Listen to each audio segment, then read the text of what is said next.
And we're in. Is it live? Yep. Here, product placement, guys. Oh yeah. This podcast is sponsored by Stella. Is this a podcast? I don't know. By the way, welcome to Baller Talk. It's sponsored by Stella. Yeah. Oh Jesus! Thanks for having me, mate. Oh. Do you not cheers first? Cheers. Look me in the eyes, or else it's 7 years bad freestyle. I didn't know that. I think I've already got 7 years bad freestyle. Right, we're gonna I'll just get on with this stupid show. Anyway. Yeah, so if you want to ask questions for this video or these videos in the future, one comes out every week. Just follow me on Instagram. I put up a story every week, and it will say probably who the guest is if there is one, and then I'll ask you to ask some questions. So you can ask your questions there on my Instagram. I've plugged it on the screen right now.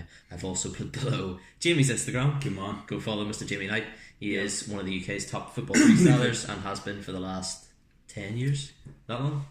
Almost 10 years now? 10 years, yeah. Oh, nice. Nearly exactly 10 years. No way, that's mad. Yeah. Right, fair enough. We'll jump into the Instagram questions first. That's what we'll start with. So, I find this one quite interesting. This is Calvin FS97. He goes... will Mamba Ball be a bus business soon? Now I know you were working a lot with Mamba Ball. Are they a bus business already? I literally don't know.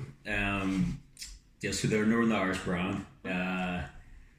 So I had a really good relationship. There's basically two guys who run Mamba, these two entrepreneurs, but I didn't actually meet them. I was working with like the marketing head, like the guy who run like the day to day. Right. This guy called Barry. So we got on really well, yes. But like. I think I'm safe saying this, like we both knew the ball was shite. Okay. But yeah, I can verify they that. had, this is starting off, this makes me look awful, like, but yeah, they have quite big budgets. And as an up and coming / struggling young freestyle footballer, I was like, this ball is sick, guys. So yeah, so I was working with them for a bit before I moved to London. But then yeah, they had like a change of management, and I think they're still being sold in Tesco's. Really? I think yeah, they broke into Tesco's. It just That's shows big, like yeah. Just shows with the right marketing and brand image and stuff. Oh my god, you can get into Tesco's, so it's obviously selling. Yeah, but yeah, like fair play. But you're done with them as far as you're concerned. Done with them, yeah. Like the day I left my old work to do freestyle full time, like we'll probably talk about this in the next question, but like.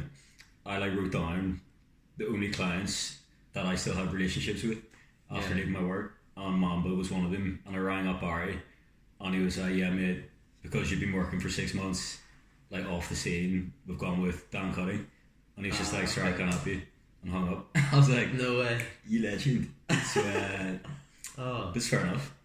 Yeah, I don't know what happened with him, but wow, R.I.P. Had to pay flights for him too.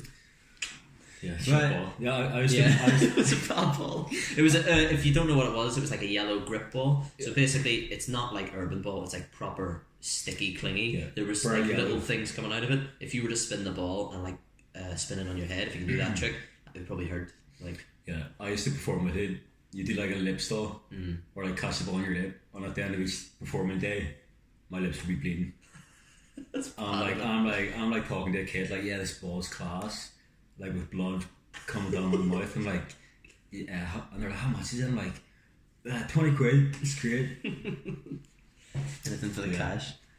Well, yeah, that was a long time ago. Now I work with brands that are close to my heart and what my followers want to see. Like Stella.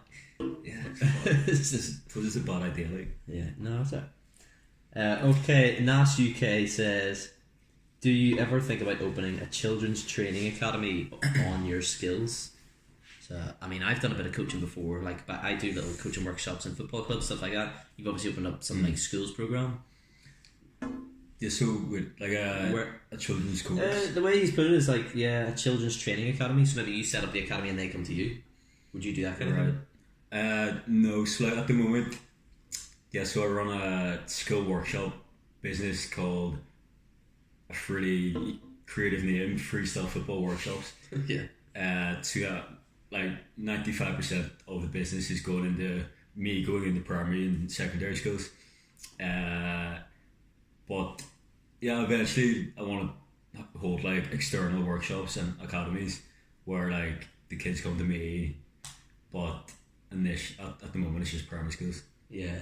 There's a market for it, but it's more like you need to have like, to make it a successful business, for example, you need like 1,000 parents' email addresses, which I'm struggling to get at the moment, / actually not trying to get, just because it's not the priority at the moment. But somebody said that, I actually remember now, it was David Menny said this to me recently. He was asking about do you think it would be sustainable to do like a football freestyle, kind of like that, like set up your own little school or development centre or something like that? But I don't think kids are actually fully interested in freestyle football or actually know what it is. I think they'd become if they thought it was football.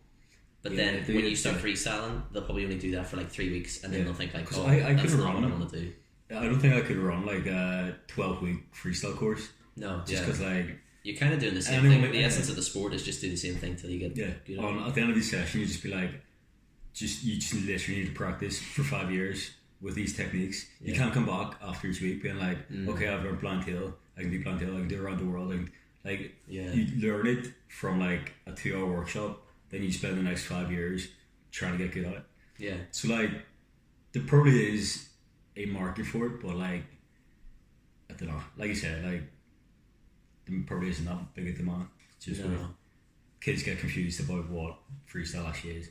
Yeah. And you don't want to, if anything, you don't want to have a whole like army of new people trying to freestyle that are so like structured, and like they think freestyle, to get good at freestyle, it's just like, oh, you attend a 12-week course. Yeah. But really like me and you just spent hours in our back garden with no one teaching us. You know what I mean? It's not like a robotic sport. Yeah. It's not like golf where it's like just improvement. Maybe it's like golf.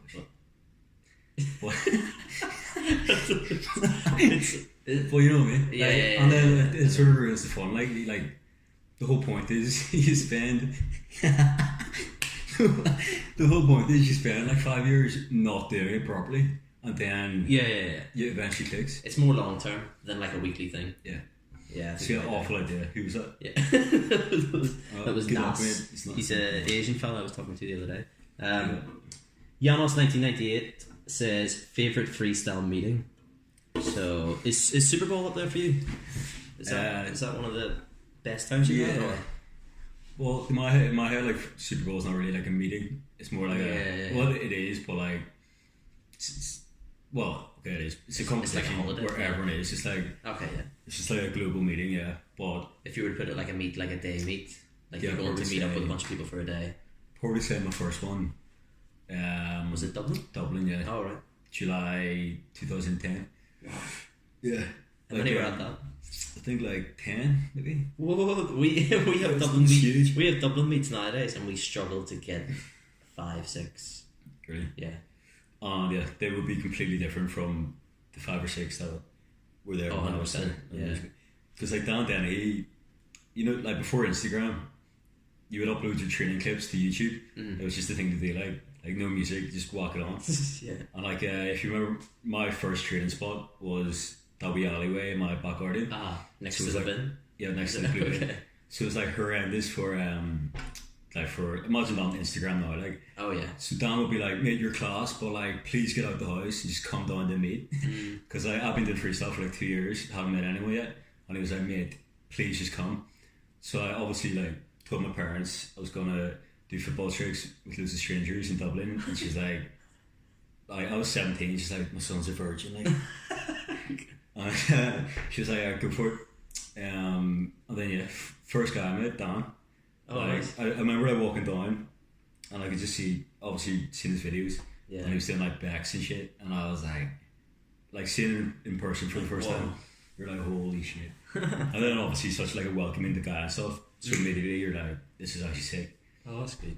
Yeah, I think like your first meet's always like the best, I think. Yeah. Just sort of like, it's big, isn't it? It's like a big moment because you've never seen anybody else do and it. you come back from it just like so hyped up. Yeah. Just want to practice, like upload the YouTube, etc. Like, so I think Reynolds there? Yeah, Reynolds was there as well. Oh yeah, probably. Actually, maybe he wasn't. Okay, move on to the next one. Philip Clark. Yeah. Oh, he's a top man, by the way. Yeah, he's a legend. I think he's training again. I don't know. No, I'm sure about Philip Clark. Yeah, top lad. Okay, next one is from Cristiano Lover Idol. She says, favourite country you guys have travelled to? I'll let you take that one first. I've not really thought about it. Favourite country? Best country you've been to? Probably Dubai's up there, like. Fancy. Me and Dad Cutting went to Tel Aviv for a bar mitzvah. That's mad. It was pretty funny, like 5-star hotel. Like, came off the plane, we had like a guy picking us up right outside the plane. Yeah. Like, everything was like, wow, like first class. Like, that is classy. And where's Tel Aviv? It's in Israel, capital of Israel. Yeah. Oh, it was me, Dan, and Kitty. Like, what they lined up like. Oh my god. Yeah, that was sick. How long were you there for? Like 2 days? Yeah, 3 or 4 days. There was like 2 days rehearsals, and then which is taking the piss. Rehearsals? Yeah. Wow. Like, we were on the stage for like 3 minutes. Oh my god. And then 3-minute performance. But yeah, probably favourite Dubai, like purely because it's more like who you're there with. Like obviously Dubai's amazing. That makes the experience. Yeah, it was with Football Escapes. He's one of my favourite clients, and it was with Eidur Gudjohnsen. Oh yes. For won the Champions League with Messi and Barca and stuff, and I don't know, like he was recently divorced. Oh, right, so he just turned up like first night. Was he in a bad mood then or a good mood? No, about that? He was like having the time of his life. Yeah. Oh right, brilliant. So like, he arrived on a Sunday night, and like we were there 2 weeks. So he's doing the first week of coaching. So basically, it's basically like a football camp, but at 5-star hotels around the world, and a Premiership footballer has to be one of the coaches. Yeah. So it's basically like a luxury football camp for ultra rich families. Okay, so like it's in like a 5-star hotel. We're with Eidur Gudjohnsen, and he's like every night he's like, where are we going out tonight? What a and guy. you're like, I think I spoke to him about football for about 5 minutes max the whole trip. Wow. Like the whole trip is just like, you're Eidur from Iceland. Yeah. You forget like it's quite down to earth. So every night ended up going out with Eidur Gudjohnsen for 6 nights. Bladdered. So, which comes with the stories, which makes Dubai number 1. Absolutely brilliant. Oh yeah, I'll answer that too. I think my favourite country I've been to is Menorca. I worked there for 6 months twice, which you'd think I'd learned Spanish by then, but nope. 6 months? Yeah, the 6 months in 2015 and then 6 months in 2016 too. So a year in total. But yeah, lovely little island. I love it. Is that doing sort of the same thing? Yeah, football coaching, there's no real freestyle in it. I used to do like a show every 2 weeks, and I would do a little freestyle class here and there, but yeah. It was hard work too. Yeah, because I never played football, like actual coaching, like, because sometimes you can only really do freestyle for like 20 minutes. Oh yeah. The kids just want to play football, like. Yeah, they do. So like, that's what it's all about. Me being a football coach. It's just talk we had to do 2 hour sessions in the summer. Yeah, or 2 hours, and then 1 hour in the evening. But like, talk about doing something, if your heart isn't into it, like, yeah, you're shit. it will reflect if you don't love football, to be fair. Okay, next one is from young Malachi Cran. He says, he goes, who out of the two of you is the goat of busking? It's king of busking. How many years did you do busking I would for? say I'm the king of busking. Yeah. I just think like no, because it's I think I took it up a level in terms of, you know, even like endurance and like to this day you put on a real show, let's be honest. Like we've seen a lot of guys, you probably see them on the internet or whatever, where they will like put out like 9 cones around them in a city centre, and they'll be doing like, I don't know, shin juggles and then soul juggles and stuff, and that's like for any freestyle that's kind of basic, but you'd be doing like 360 straight into like a next all handstand and stuff like that. To this day I've done my hardest ever stuff busking. Really? Like my hardest ever shows have been a random performance in Dublin when they were filmed, and like after it I've just been like honestly like what. It would be like, do you think you're just going off good vibes? Is that what it is? It's pure adrenaline. Like you have like sometimes maybe 100, 150 people in a circle around you, like, and all you've got is a bucket, really loud music, blasting your like and it's your choice of music. Your choice of tricks. There's no nerves because, well, you spend the first half hour being nervous because no one's watching you. Then eventually you get a crowd, and then because you've got a crowd, you relax because you're not allowed like on the street in short shorts like what am I doing? And then I think like I maybe was the first guy to like just go ham at it, like do all your hard stuff. Yeah. And That's interesting. I think like in 3 hours in Belfast one Christmas made 810 quid in 3 hours. Like, I actually don't. I never tried Belfast now because I think the money wouldn't be any good. I go to certain places in England and Dublin, obviously, but yeah. Carnage, and that's when I was like 20. So I come back, just like 800 quid, and like it's great, but at the same time, it's sort of, which is also good with what I'm doing now. But I've always had like a weird mindset with making money, because like when I was 17, my mum was like, you need to go to a job centre to like just work in a bar or something. Yeah. And I went there and I was like, to get some I'm just gonna go Lisburn High Street where you're from. Yeah. And I was like, I'll try it out. Put a bucket down. My first ever time busking, I made 169 quid in 2 hours. Was that in Lisburn? Yeah, when I was 17. Amazing. So I went down like box nightclub that night, like literally walking around like Conor McGregor, like buying everyone like gin and tonics. That is amazing. We might have a couple of viewers from Lisburn actually, and if anybody has been to Lisburn, you know it's the deadest place ever at the minute anyway. I'm sure it was busier before. I think it was like Saturday, it kind of was like a shopping. You make money on a Saturday, like yeah. But there's no real buskers. No. Where have you busked then? If you're gonna run through the list, you've done Lisburn, Belfast, Dublin. I'm from Belfast, but because I started busking when I was 17, the last place I wanted to be seen, because obviously 17 and stuff, and I wasn't good at 17. Were you worried about schoolmates? Yeah, schoolmates and stuff. And also, I had no idea how much money I could make. So it was like, you don't want to be there like making 15 quid and people just being like, Jamie, what are you doing? Yeah. So I went to Lisburn, did Lisburn for like 6 months. That was like maybe 10 longer. Okay. Then Belfast. No, then I moved with the uni in Manchester. Oh yeah. And then just the like first years of uni, obviously you go out like 4 or 5 times a week. Yeah. This is the weird thing, like, so I go out 4 or 5 times a week, and because that's obviously quite expensive, I would street perform to basically make money to go out. Yeah. So like everyone else's student loan is. Yeah, so I never had like, if someone's like, do you want to go out tonight? I'd be like, no. They're like, I know you made 200 quid on Market Street at the weekend. So like I was just always going out. So I was going out loads of uni, but I was street performing for 5 hours every Saturday. So my level was just going like so high. Yeah. And I was funding my way through uni. So like, you're going out loads, but my level was just getting ridiculous. Yeah, I can verify that's the best training for consistency as well. Like if you're just doing the same thing, think about this: you're doing the same show, like how many times? 50 times some days. Like ridiculous. Oh, it's the same tricks over and over again. It's mental. Like honestly, some of the best times I've ever had in my life have been busking. Like the biggest like rush ever has been busking. Yeah. After I've been walking home, like, because you get people who come up to you and they're like, that's honestly the most amazing thing I've ever seen. Yeah. And you get like a 70-year-old man coming up to you like, that was blowing my mind. And you're like, well, obviously you're like, give me money, mate. Yeah.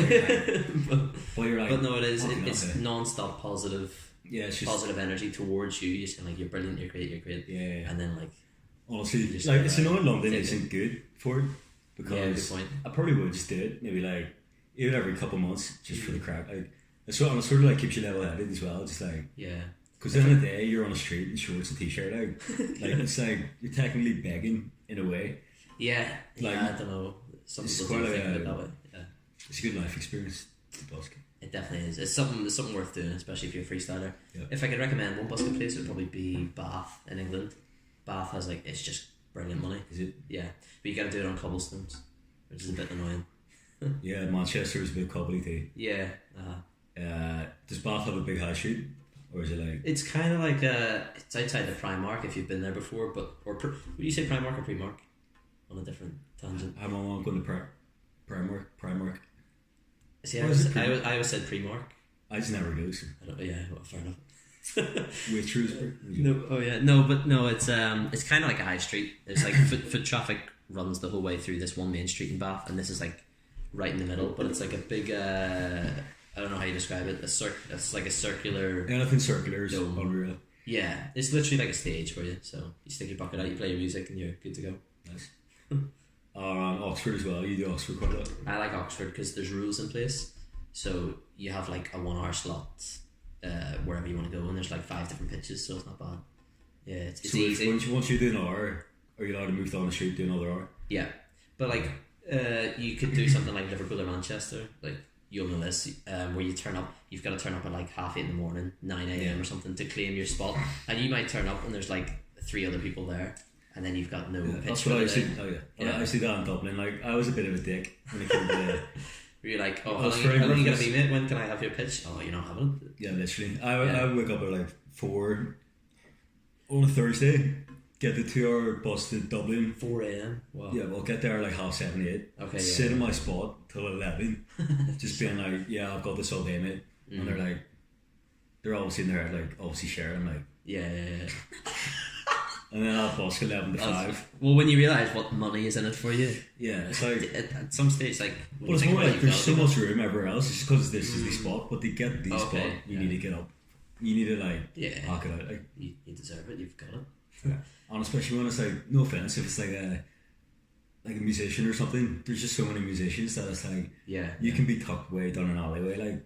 I know, like that musician's gonna take your spot and make like 20 quid. Yeah. Where you're making like 200. In that hour. But yeah, not busking, like it's a shit. I miss it so much. Do you really? Yeah. I do. But I'm happy. I don't like miss it as in I want to do it. Yeah, it was more like doing that. it was a good time, like and when you're that young, when you don't necessarily have to have a job, you're allowed to like make like 400 quid on a weekend and go travelling or like and I like that it's kind of all on you. The fact that you don't know how much money you're going to make, and depending on the amount of effort, you'll get more or whatever. Yeah, so many highs and lows. Like you could be pissing it on a Saturday, you're like, what has happened? And then you can't. And then the sun comes out, and then the wind comes, and you're like, you can't even juggle because it's windy. Oh, it's bad, isn't it? Yeah, good times. Great question. Like. Question. Yes, thank you, Marky. Right, we're gonna jump into Luca.freestyle says, who do you think is the freestyle GOAT? Greatest of all time. There's been like a bit of a debate recently between like Arlen Fagerli, who's like the new school, he's winning all the competitions and all that, or Andrew Henderson, who's like an obvious, he's done it all, he's won it all. But I would throw Mick Ritz in the mix as well there. I think those are like the three what top are you guys. basing it on? Are you basing it on pure competitions, or like just pure who do you think's done the best ever tricks and performed the best and like level? It's weird. I'd try and take it all into consideration, because you see, if you say like who was like ahead of their time and who was doing the hardest tricks first, you might say someone like Mikolai. Yeah. Do you remember his old videos where he doing like 720 around the world twice in a row and stuff? He didn't. Well, he did well in competitions, but I thought at the highest level, you need to do it on a day, like I think. Yeah, it's tough. Like I think Ireland eventually, maybe in the next 2 years, will be purely even on he's competitions. Done all the hardest stuff. Because going by competitions, Andrew's won the most. He's the most world champions out. Yeah. And you can still say he's been the best to date. Yeah. Just still. But Ireland, how old's Ireland? Like 23, 24? I think he's younger. Honestly, he might be 20. 20? He might be 20 or 21. We're going to have to look that up. I can't. Well, there you go. Like, he will be, Yeah, he'll be number one. He is number one at the minute, and he's going to keep getting better. Yeah. I don't know.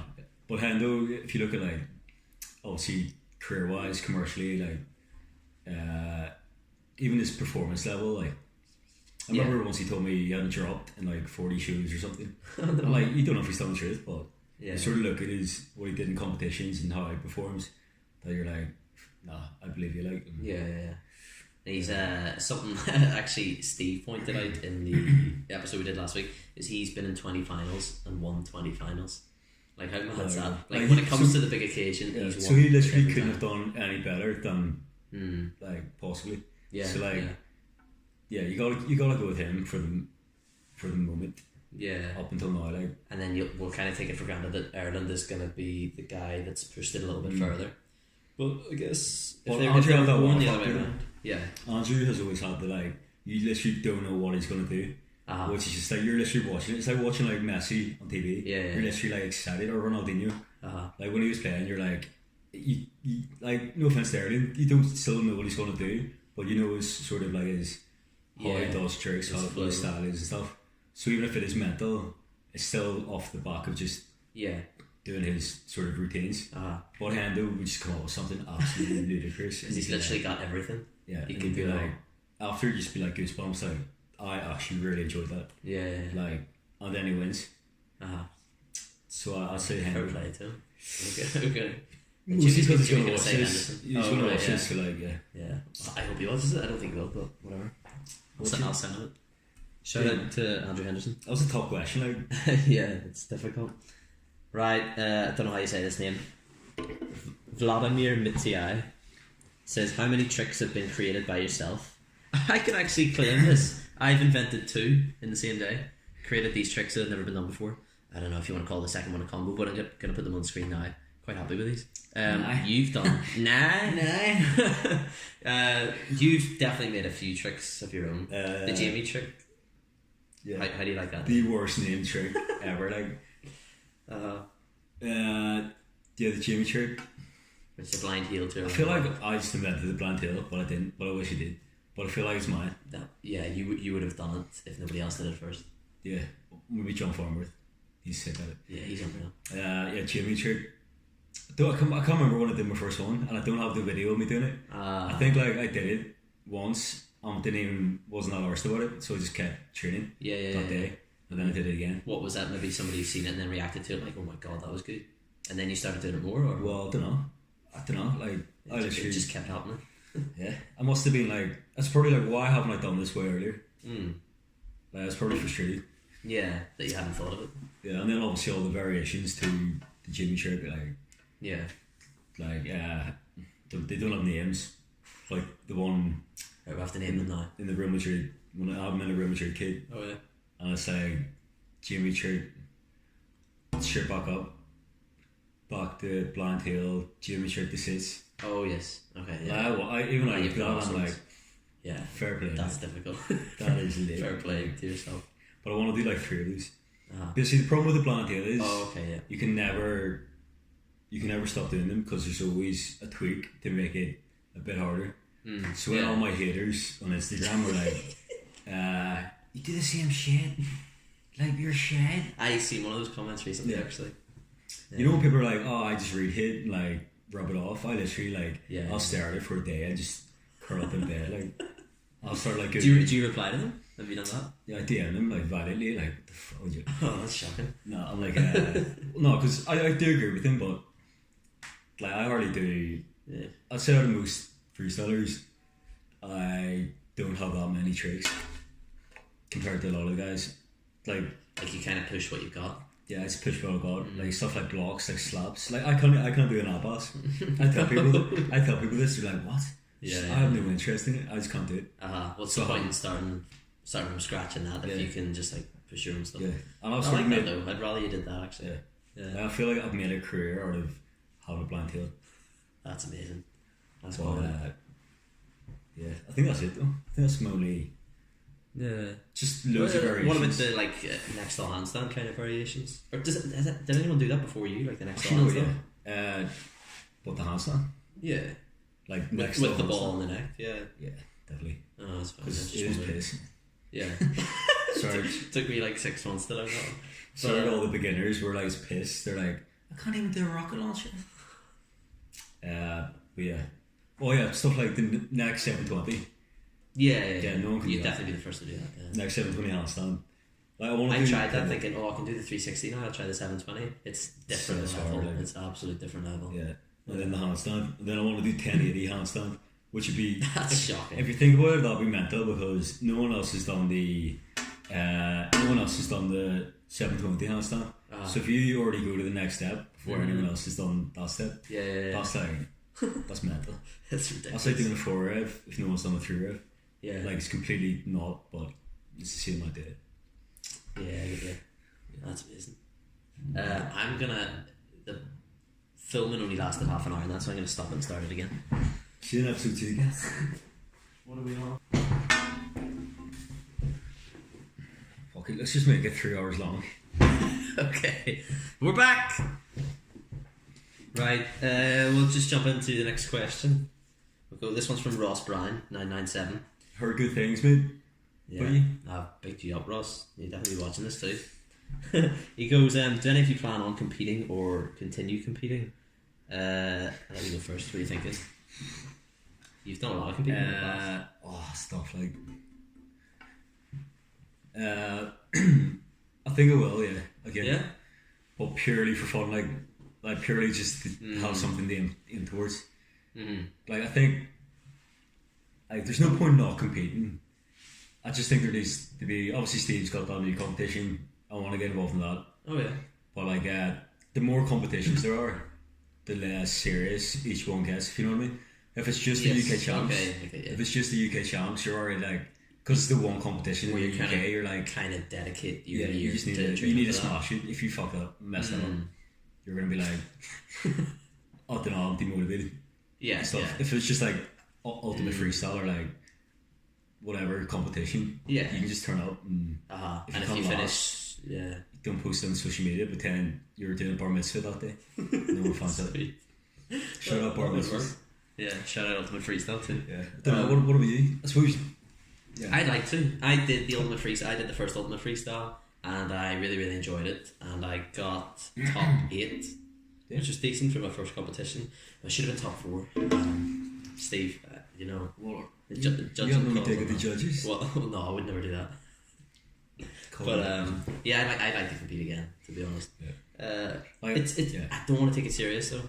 I don't want to go to a competition and say, say UK champs comes around and I could like really, really push myself and train and be like, maybe I could make a semi-final here, and then I just like train all year for it. It comes to the UK champs and then I kind of bottle it on the day. I make one major job and I finish top 16 or like even lower. Maybe I don't get there or something. That's gonna kill my mood, big time. But then again, I feel like if I'm going into a competition, I'll not actually train really, really seriously. You know, I'll just have fun with it. I'll be busking. I'll be like, okay, I've got this set of tricks, so I kind of know what to do. And then I'll just go into the competition, do my best, have a laugh. And to be honest, and this is being honest, I'm not just saying this, I would love to be the guy that turns up and kind of entertains the crowd by doing stupid tricks. More like a hot slip and shit. I don't think like that, but there's like, I do like a bum bounce, and like I've got some like kind of a bum bounce, yeah. It's actually mental, you can do that. Yeah, it's pretty cool actually.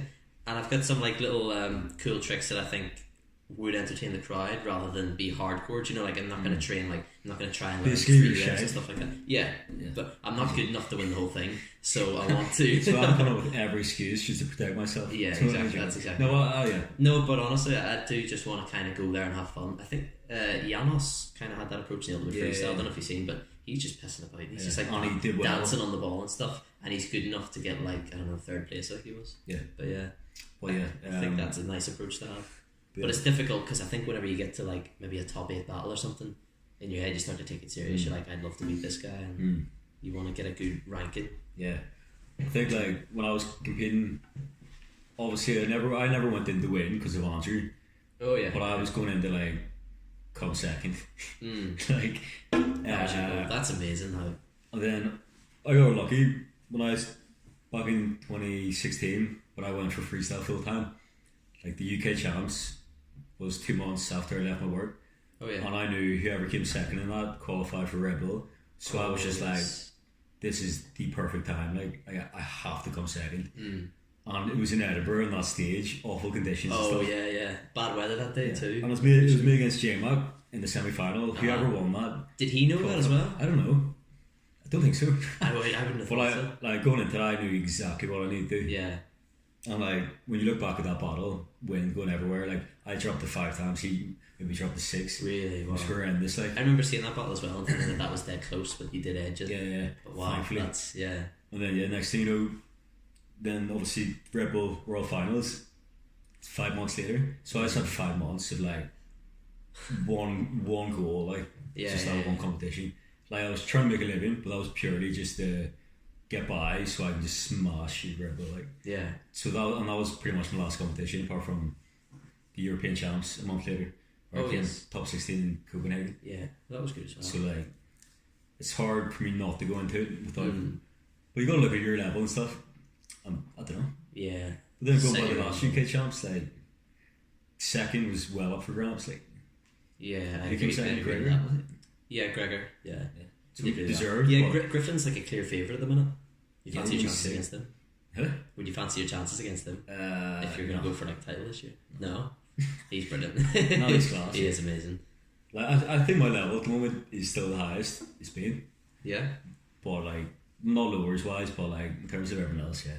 But I don't know. But then again, I don't know. If I train properly for like 3 or 4 months, yeah. But it's hard to do everything. Like my performance routine's sick. Yeah. Or like competitions, don't know. It's only 30 seconds. Yeah. Yeah, I know what you mean. Yeah. Good question, Ross Brown. Very complex and all over the place answer. Sorry about that. It was a bit of a mess. Congrats, mate. Okay, we're going to go next to Jose Moreno FS. He says, Jose Moreno, he's from Portugal. Moreno? Yeah. So Moreno. He's a manager, actually. He goes, talk about egos. Some freestylers really get affected by that. I don't know if he's like having a dig at someone here. Yeah, what's this about? But yeah, he said, who's got the biggest ego in freestyle? Who's I don't know if I agree with him. Some freestylers get really affected by their ego. That's what he said. He goes, some freestylers really get affected by that. I'm not so sure they do. I think it's good to have an ego, but yeah, I don't know. Well, when you look at stuff like people's styles and like, you know, when people's like sort of styles and like Instagram and stuff, like you're bendy or something, it's like, oh Jesus yeah, Christ. If you're gonna criticize someone for posting like that type of shit, it's just like, shut up, mate. Yeah, that's not nice. Oh my god, your legs bend slightly. Your legs bend slightly when you hop the world. It's like, who cares? Yeah. You know what I mean? Oh, like unclean. You know. If you let that affect you and stuff, or you think you have the right to like scream that, yeah, like there's bigger things to worry about. Like, I don't know if that answered it. No. Well, I don't get the question's a bit mental. Like, well, no. There's probably a few cocky dicks. Yeah. Out there, like, but they're probably successful. It's like Jeremy Lynch, for example. Yeah, I was speaking like he's about him today, actually. Killing it. Yeah, he's doing well for himself, isn't he? Yeah. So. No, fair enough. Yeah, no, I can't really think of anyone that comes to mind when I think about egos in freestyle. So I don't know. I don't really think it affects anybody that badly. Right. Yeah, we absolutely could not have done worse with that question. He was just looking for some controversy, but it seems we're not about that. Liam Flannery, FLNRY, says Rob Lucy. Oh yeah, Liam Flannery's the top man. Thanks for watching, by the way. I'm Joe Delaney, by the way, till I die, like, but. Oh yeah? You know Joe Delaney? I know about the workout guys, I don't really know. Yeah. His body's gorgeous. Yeah, is that what you follow? Yeah. Ah, fuck okay. Right, well, he's actually had a slide dig. He goes, does Jamie want me to go to Belfast and teach him souls? Liam Flannery? Well, Liam number Flannery. one, mate, you'll find me in the capital in London soon. Well, I don't know. Belfast. Do I want Liam to come to Belfast to teach me souls? Like, you can come to Belfast, but like, I'm not over too keen on like lying on the floor next to you, like, no. just like. I can verify that Jimmy and I can do soul juggles too. Yeah, my record's 12, I think. Yeah. I'm very panicked soul juggles. But yeah, the reason I can't do it. So I used to train my like concrete bit. Oh yeah. And like I used to get really bad bumps in my back from training. Did you? So I get the same thing. Yeah. So linked to the whole I only do tricks I enjoy. I basically got a cut in my back one day. I was like, right, souls. Yeah. No see you later. Like, and all the whole section of freestyle out the window. Like, I've gone through some serious pain busking and just having to do like a neck to sole. You quickly go on your back, and I literally have a lump around the middle and a smaller lump like quite low down. Yeah. But yeah, it's bad for you. I'm sure it could. But I could have like a spine problem later in life because of doing soul tricks. So sorry. Don't know. But yeah, see when you do skills and stuff, you always get asked that. It's like, can you do it? Like, they obviously don't know what it's called. So yeah, like, where you're lying on your back and you're kicking them. Like, Jimmy, can you do that trick where you're bouncing? Like that? And I'm like, it's like, it's true. I'm like, right, who's got any questions? The first one was about the F2. The second one is, can you do souls? Yeah. Oh, really? Like, I'm like, yeah, I haven't met the F2. Yes, they're better than me. And then the next question, I'm like, nah, I can't. And all the teachers are looking at me like, this guy is shit. That's quite bad because I guess whenever they ask, can you do all these other tricks, you do it for them, and that's part of the fun. But it just shows it's obviously a really popular trick. Like it is, yeah. Got a Dara to it. Yeah. Oh yeah, big up Dara. Who's better, Liam or Dara at Souls? Dara does both feet. Liam does more transitions, so they're different. So we'll split it down the middle. Yeah, we'll go with Dara because Liam was quite cheeky there. Leave us a comment. Who's better at Souls, Liam Flannery or Dara Coyne? You're obviously not going to leave a comment. No, I asked. Would you? We asked the question in the last episode. I'd like to have a debate in the comments. Nobody did it. Just say, do not leave a comment about Liam and Dara. Does that work? Okay. Right. This is the last one from Instagram. Sean Flan PT says, what's next? Advice to those who aspire to do freestyle full time. It's actually something I'm trying to do, so I can take some advice from you here. Just busk. No, I'm joking. Oh shit, that's a deep question. Any little tips I would say. I reckon number one, focus on your training. Like literally, you need to be good enough. Yeah, get good first. Yeah.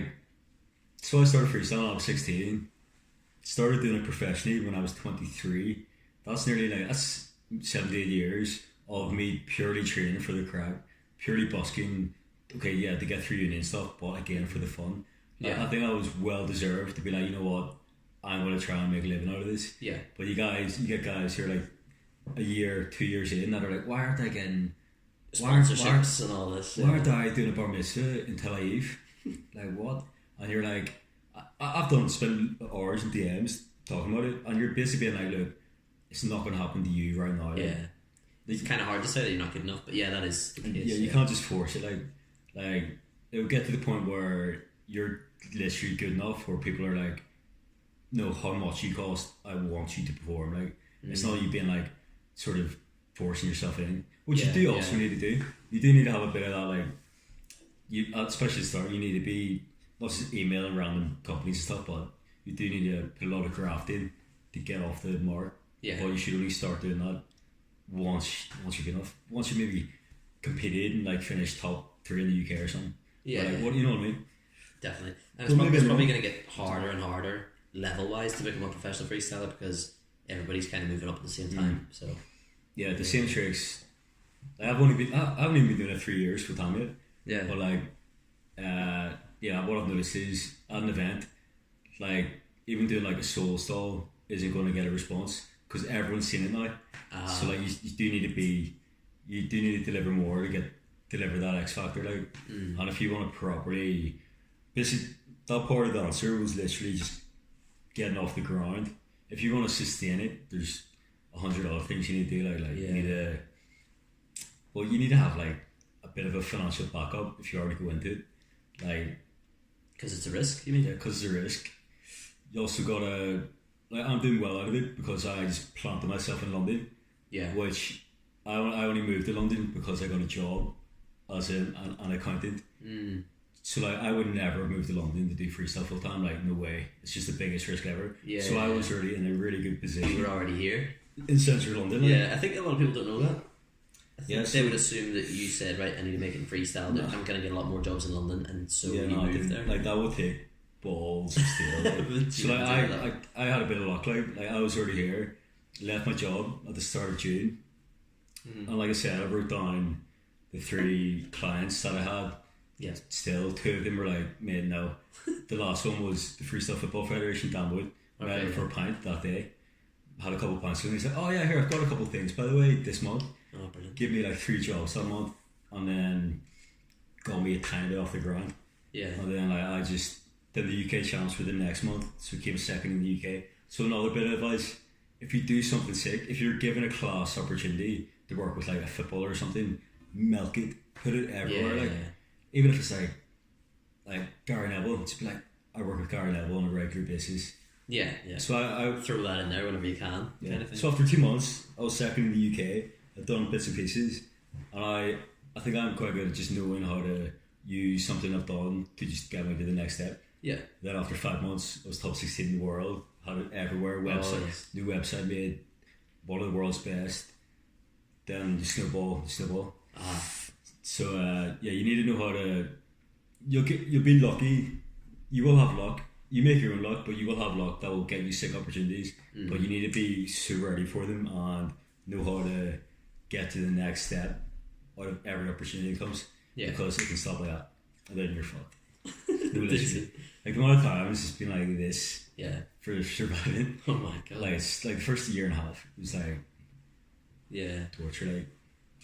I'm sure Daniel Dennehy's talked about that as well, like struggling to pay rent and stuff like that. Yeah. Like freestyle is so Skype call with him. Oh yeah. The day. It was the day. Oh no! It was a week before I left my work. Yeah. I had a Skype call with him, and he would just be like, "Here, mate, I want to go for this, but I don't have the balls, because I didn't." Yeah. And he was like, "Yeah," he was just like, "Mate, go for it." Like it was just when he moved to New York as well. Oh yeah. So he was already in London. So again, bit more competition. He was like, "Mate, I'm away." Like he had kind of done that. Go for it, mate. It's the start of the summer. Just go for it. So I shout out Daniel Denny. Top man. Yeah. Fair enough.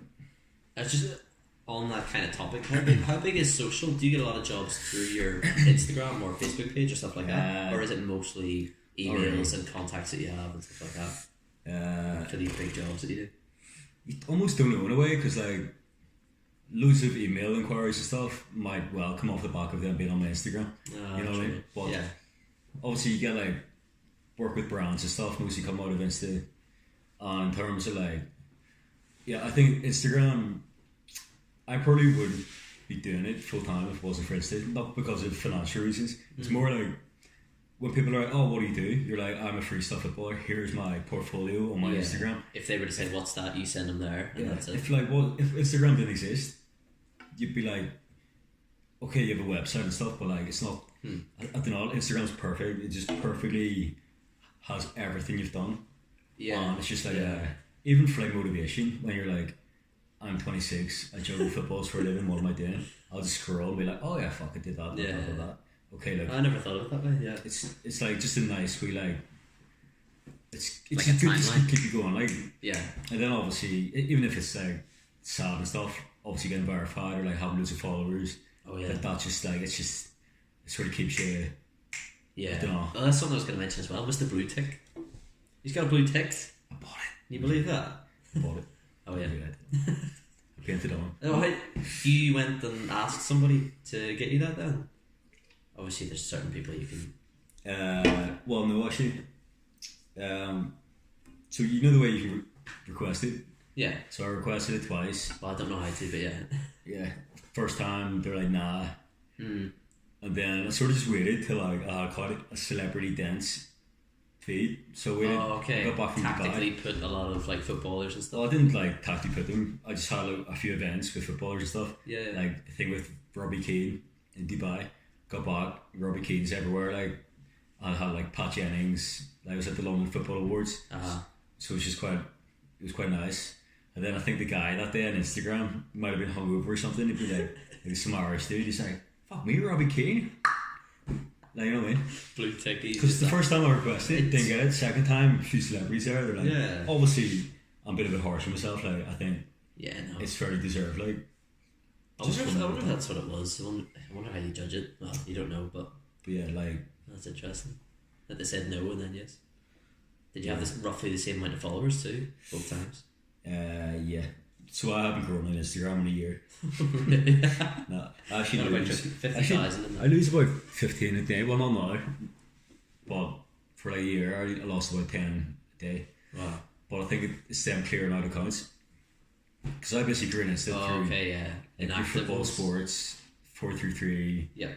Like I would grow in like 10k once, 6 months later 7k, 6 months later big shout out 5k, Real Madrid. Yeah. Was that 10k? That was 15. Oh my god. Yeah. 15,000 new followers. The most followed brand in Instagram on the world, sorry. Is Real Madrid? Yeah, the most followed brand, yeah. Oh my god. Yeah. So I met the guy in Florida. He's just like 27-year-old. Yeah. So I was in an event with Microsoft in Florida, and I was it's not bad, is it? Who do you work for? He's like, Real Madrid, head of social media, and I'm like, and he got the Instagram page out. And he's got like edit profile and all this. Yeah. That's mad. Yeah, and I was like, in my head, I'm like, this is the most followed brand. Yeah. And he was just like, I'll get a video of you, I'll walk it up. Brilliant. And he's just saying it so casually, and I'm like, so I just spent the next 3 days, my sole objective was to create every single possible video that they could share. Oh yeah. So again, it's like they're like latching on to opportunities. Like some guy might just be like, oh yeah. Yeah, you could call that luck, but you jumped on it, didn't you? I was like, my 1 aim is to, so I sent them like 4 different potential stories, 4 different potential feed posts, different variations of these posts and stuff. And then they organised it all and shared it all at one go, Facebook, Twitter, Instagram. Wow. And then obviously I was like, on my website now it's like being shared by the most followed brand, blah blah. So again, it's using certain things. Yeah, wording it the right way too. Yeah. Building relationships, that's key as well. Like you need to know how to like. You don't need to be a really sociable guy, but it's more like if you're really confident with your ability professionally. Yeah. Like I can talk to anyone at a job or like at any type of client, like footballer, because I'm just like I'm that confident with my own ability. Yeah. That I can just. Yeah, you need to have a bit of that, like. Yeah. So again, this is the other question, by the way, but if you're not, if you know you're not good enough, you're not even gonna be able to sell yourself well at events and stuff. If you're like, I'm good, you're gonna be like, I'm decent. Watch this. Yeah. For all the question was. Fair point. What was it? I think I asked it. I forget. Something about full-time freestyle. That's it for the Instagram questions, but I've just got a couple of little subtopics that I find interesting and I think the people watching will as well. But let me check because I think we might be out of time on this. Oh, this is a long one. Okay, we're back in. I'll get it again. Longest episode so far. Alright, there's a couple of little subtopics. We're off the Instagram ones now. Thank you for your questions. Like I said before, just go on my Instagram so you can make sure to submit your questions for the future guests I have on as well. So, you have met a ton of professional footballers at this stage. Like you mentioned that before. You mentioned about Ida Johnson. Is he the soundest one you've met? Like, who have you got on with the best out of all the footballers you've met? Son, because Son's quite vague. He was like the sexiest, funnest. Yeah. Like, so you got on with him like a friend immediately, and he was a good lad. Well, yeah. I think like the key is like he's on holiday. So obviously we're doing like coaching in the morning, but he doesn't want to spend if he's having a drink with you. Like he doesn't want to spend his time talking about his football career. Like he just wants to chill out. Yeah. So like because I'm not overly arsed with football, I'm not sat there like okay, talking about Ronaldinho like stuff is like stuff. Interesting, but like what were you sad leaving Chelsea? You know what I mean? Yeah. You're like that's not what he wanted to hear either. Neck your Jaeger, unless. So we were like he was like DMing girls and stuff, like show me them. I would like show mine and be like, well, there's a clear difference. You know what I mean? It's just like stuff you do with your mates. Yeah. I was doing with Ida Johnson. So like brilliant. In terms of like fun, he was like the 2 weeks in Dubai with him was like top. Yeah. And then it signed maybe like Robbie Keane. Yeah. Like really dead on. Like who was the friendliest of all of them? Probably Robbie Keane in terms of like friendliness. Yeah. Like he would treat you like he'd talk to you like I don't know, just you're a normal person. Yeah. And generally was interested in what you're saying. Okay. Yeah. Like you appreciate that. Yeah. Who is the biggest arsehole? I don't know. Who's the worst? Did anybody like blank you and be like, thinking they're big time? That's sort of the one you said. No. But like, because if you're like, because you're like that famous, it's hard to get on a level of like they'll always talk to you as if you're here. Yeah. Because they're, Okay, because they're big time. So, but was it gigs? Nah. Okay, that's fine. Gigs was classic. Oh yeah. Like Shevchenko, the nicest person. Oh really? Like So he saw me rehearsing. This is in performed at the World Sports Awards in Monte Carlo. So I was on the stage, like doing rehearsal, full tux. Oh yes. And he walked past, watched the whole rehearsal. I finished, and he's like, "I've seen a lot of guys, but honestly, you're by far the best." Wow. And then at the welcome drinks, he was just talking to me like, he's like, "How'd you get into it? Like, how many hours a day?" Yeah, so like, generally so interested in you. When footballers talk to you, they're expecting you to talk to them like they're king dig. Yeah. But what I found with footballers, because we do freestyle, we do stuff they can't do with the football. They're literally looking at you like, "How are you doing that?" Yeah. The gigs would be like, "No, how are you doing this?" Oh, Meanwhile, I'm like, "No, you played 700 times for United." And he's like, "How are you doing that with the football?" So like, there's a mutual interest. Yeah, that's good. Which is interesting. Right? Like, yeah. So most of the movies on it. Yeah. There was one, right? There's something, I don't know how many of the people watching have seen this before, but I remember watching your Instagram story, and you were saying, like, you kind of like told the storyline. You were like, "Okay, I've just seen Diego Maradona," and I don't know where were you? Were you in like a hotel Dubai. or something in Dubai? Oh, right? yeah, in the shopping So centre. Diego Maradona was walking through or something like that, and then you can tell the rest. Yeah, What 'cause- happened? no, Like, 'cause my mate was obviously, like- you're gonna go and try and get a picture with him. Yeah. Yeah. So me and my two mates in Dubai, like one of my client, they were like, one of them just like, "There's Maradona," like so casually, and we're like, and then Maradona's just walking into like, I can't remember what shop it was, and then yeah, we try to find him, but he went into like personal shopping, which is like the private area of the shop. Okay. But we knew he was in there. So then we spent 2.5 hours waiting outside the shop, waiting for him to come out. Yeah. And then the shopping centre shuts at midnight, and it's like 12:30 at this point, and like no one's left, but the shop's still open because they know Maradona's inside, so they're waiting for him to leave. He can take as much time as he wants, basically, because he's going to spend 50 grand. So he comes out. I chase him to get a photo because he's been rude. He's been rude. I'm like running after him, screaming. And then I like track him. I like poke him on the shoulder. I'm like, "Photo," and he's like, "Busy, fuck off," in Argentinian. Shoves me to the ground. Like, literally, my phone's out. They actually launched him. Yeah. That's funny. He has got a reputation for being a bit of an absolute nut job. Yeah. Like, but I was with his wife, his 25-year-old wife. Or so he something. actually pushed you. Yeah, he full on shoved me, like, and I was like, "I'll just be shoved by Maradona. It's class." Yeah, that might be better than that picture. Yeah. I did have a video, but I don't know. Yeah. It was a story on my Instagram. Should try and find it. Yeah. Shout out to Maradona. That's quality. I find that really funny. Yeah, one of the big questions in the freestyle community right now, well, I don't know if it's big, but I find it interesting. You're good friends with Gavin McKinney. Aye. Where's he gone? Is he freestyling? Is the first question, I guess? No, not really. Nah. He hasn't touched the ball in like 2 years. And then I seen on his Instagram he's away somewhere mental. I don't know. Do you know traveling. like what he's up to? Well, no, he's living. He's moved to Australia for a year. Okay. But he's only 2 years now. Right.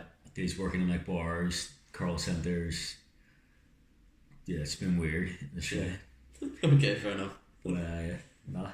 Yeah. Good lad. Gavin McKinney is officially Yeah, out of the freestyle scene. Yeah, but nah. still in our hearts. Well, yeah. The best thing about Gav is that he'll come to London. We'd do like a freestyle job, and we wouldn't speak about freestyle once. Oh yeah. You know what I mean? Just be like, he'll come down, go out, whatever. Like, yeah, your mates is your mates, not because your you're mates. yeah. If anything, we almost have too much of a negative approach to it. Like, he'll like talk about like, "Oh man, have you done that combo?" I'll be like, "Why are you talking about combos?" And he'll be like, "Oh yeah, sorry." And then we'll just like go back to talking about like, don't talk about work clients or something. Yeah. And I'll be like, brilliant. but R.I.P. Alright, last thing. For the viewers that don't know, and some of them may well do, a lot of people have seen Gank Up, the documentary, and this is what kind of led me to this. Documentary about Daniel Dennehy and his journey in Rebel Street Style 2012. Now, what people don't know, but what he actually brought up in that documentary is that he won his Irish Championship qualifier, and the final was against you. He said about himself behaving like a bit of an arsehole at the time and stuff like that. he was like rude in the battles. He was kind of saying stuff like repeating and just all this rubbish that some people do whenever they like to get competitive. And he ended up beating you in the battle. But if you read the comments, if you watch the battle yourself, a lot of people will say that you won. And yeah, I think you won. How did you feel at the time whenever like you found out that he was going to that big Red Bull competition and you won? It was weird. I always knew he was going to win. Like, no, I mean like the whole competition before I arrived. I knew he was going to win. Like, yeah. Do you think like the people that were kind of in charge wanted to send well, it there? it's more like, well, he was in charge. If you know what I mean. He was running. He was running it. Like, so it's not like saying that's cheating or anything. That's like fair play. Yeah. Like you put the effort in to make the competition happen. If it's a close final, chances are you're gonna go through like, especially back then, like especially back when I was still fairly young and stuff. But I was still close. But like, if you were to break it down, saying like today's judging criteria, and you had like a fresh judging panel judging, I'd probably win. Yeah, like, but it was close, and it was a final, and pressure was on the judges too. You've got the guy who organised the whole thing against the guy who pretty much came out of nowhere. It was my first proper competition. Yeah. It was first. So like, yeah. But at the time, I can't remember. It was so long ago. Yeah. But I was gutted actually. Yeah. I think I cried. Did you? Like, I spent 2 minutes crying, I think. Yeah. Or I had like a tear in my eye during the photo of the group photo. Oh no way. Because I was like, fuck. Yeah. Well, yeah, it's Well, like, I it's did like a expect- lack of justice kind of thing. Like you Well, I can don't know. explain. It being- wasn't even that. I was just like, being oh, I thought I won that. And then he obviously goes to the World Finals. But I went into the competition not thinking I was going to get to the final. So it's not like, oh, I've been waiting for this. Yeah, It just happened like that. And I was like, fuck, I performed well today. Yeah. And I think I've got a lot unlucky here. Like, but Fair play. But yeah, it was close. It's not like an absolute disgrace you won. No, you didn't It was demolish just him. more But like, yeah, people thought you won. but then I don't know. But then the argument was he showed different tricks. I repeated, but I did decent repeating. Yeah, he's doing the harder stuff. I was doing like good shit. I think he dropped it once in the final. Like he dropped it 3 or 4 times. Yeah. But this Red Bull, you had a breakdancer judging who, well, maybe it as well. You had a breakdancer judging who was hard to judge through Dan. Oh right. And he judges breakdance. Yeah, how do you know? So he's not going to be inclined, if it's a close battle, to vote for a random. Yeah. I was being brutally honest. Like, that's probably not. We're not going to do that. No, you've been very fair. Yeah. But yeah, Dan went to that competition, the World Finals, and ended up finishing second. What do you think? How do you think you would have done if you went instead? Well, I don't know. You just literally don't know. It's like when I qualified for the one in 2016, your level over 4 or 5 months just goes through the roof. Because all you do is practice for it. Like, it's your one thing you're aiming for. So you just, like, you get so good. So I don't know how good I could have got. But I wouldn't have got to the final. Like, no. Like, he was class. Like, yeah, he did. Like, he was sick. And it's just like in the final against me, he had new tricks. Like, all the way through the World Finals, he had new shit every round. And I was like, apart from the final, because I think that's a good point. He didn't prepare. He didn't prepare to get to the final. And in the final, I think he had mates that he had nothing. So like, I couldn't do that. But then again, you never know. Yeah. But I was well happy he got to the final. Like especially because it was close and controversial.